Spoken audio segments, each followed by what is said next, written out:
تو جانور کی غذا اور ہوگی، انسان کی خوراک اور ہوگی۔ اور جب بات انسانوں کے اندر آ جائے تو انسان کی خوراک اور ہونی چاہیے، مسلمان کی خوراک اور ہونی چاہیے۔ اور جب بات مسلمان تک آئے تو مسلمان کی خوراک اور ہونی چاہیے، صاحب ایمان کی خوراک اور ہونی چاہیے۔ اور جب مومنین میں بات آئے تو مومنین کی خوراک اور ہوگی، امیر المومنین کی خوراک اور ہوگی۔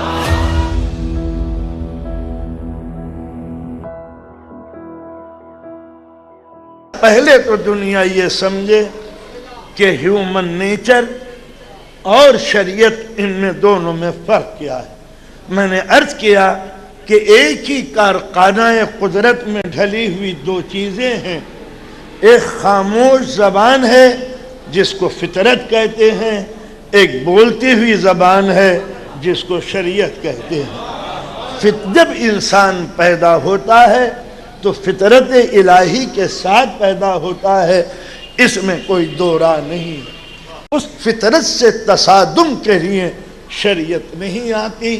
وہ مذہب مٹ گئے جنہوں نے فطرت سے ٹکرانے کی جسارت کی تھی۔ فطرت جب کچھ کہتی ہے، شریعت کچھ کہتی ہے تو دونوں میں تصادم ہوتا ہے۔ فطرت کی شکست نہیں ہوتی، خانہ ساز شریعت کو منہ کی کھانی پڑتی ہے۔ تو لہذا وہ دین مٹ گئے جنہوں نے فطرت بشر سے ٹکرانے کی کوشش کی تھی۔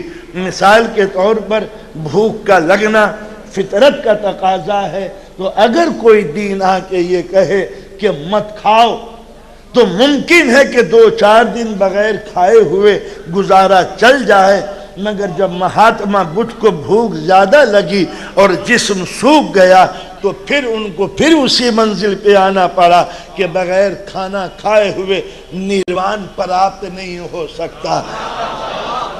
تو آپ نے ملاحظہ فرمایا فطرت سے ٹکرانے والی شریعتیں کبھی زندہ نہیں رہی۔ فطرت نے اگر کہا کہ ازدواجی زندگی ضروری ہے اور شریعت نے کہا کہ کنوارا پن ہی اچھا ہے، تو ممکن ہے اس کے لفظوں کی کشش کچھ دیر کے لیے کانوں میں شیرینی گھول دے، مگر بند دریچوں سے دوشیزاؤں کی کراہتیں اور چرچ کے دیوانوں کے اندر پرس کے ظلم و ستم آج بھی ہماری تاریخوں کے نگاہوں کے سامنے ہے کہ آپ زور اور دباؤ سے کسی کو پرست اور کسی کو نن تو بنا سکتے ہیں، مگر گرجا کے دھروچے سے وہ آہوں کی آواز آدھا کرسچن ہسٹری ختم نہ کر سکی۔ نہ ایجنتا ایلورا کے مندروں کے اندر وہ مورتیوں کا وجود کسی کے سمجھ میں نہیں آتا کہ دیوی اور دیوتاؤں کے مخلوط جنسی مناظر کس عبادت کے جذبے کی تسکین کا سبب بنے ہوئے۔ نتیجہ یہ ہوا کہ فطرت پہ بندش لگانے سے کوئی بات حاصل نہ ہو سکی اور انسان کو تجرد کی زندگی تیز نہیں پڑی۔